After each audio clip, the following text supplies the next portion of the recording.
A vehicle with a manual transmission uses a clutch to engage and disengage the engine from the drivetrain. Engine torque is transmitted through the clutch to the transmission or transaxle.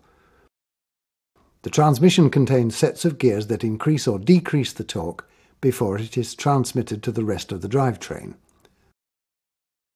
The lower the gear ratio selected, the higher the torque transmitted. A vehicle starting from rest needs a lot of torque, but once it is moving, it can maintain speed with only a relatively small amount of torque. A higher gear ratio can then be selected and engine speed reduced. A conventional vehicle with the engine at the front and driving wheels at the rear uses a drive shaft called a propeller shaft to transmit torque from the transmission to the final drive. The final drive provides a final gear reduction to multiply the torque before applying it to the driving axles. On front-engined, rear-wheel drive vehicles, the final drive changes the direction of the drive by 90 degrees. Inside the final drive, a differential gear set divides the torque to the axles and allows for the difference in speed of each wheel when cornering.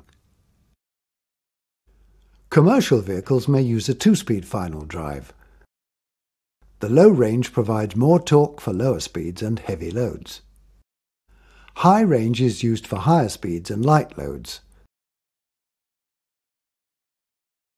Axle shafts transmit the torque to the driving wheels. In a rear-wheel drive vehicle, the axles can be solid or contain joints to allow for movement of the suspension. For a front-wheel drive vehicle, the drive shaft has universal joints to allow for suspension and steering movement.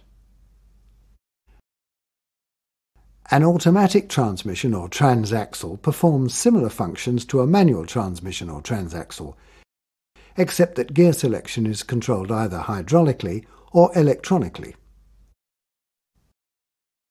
The automatic transmission uses a torque converter, which acts as a hydraulic coupling to transfer the drive.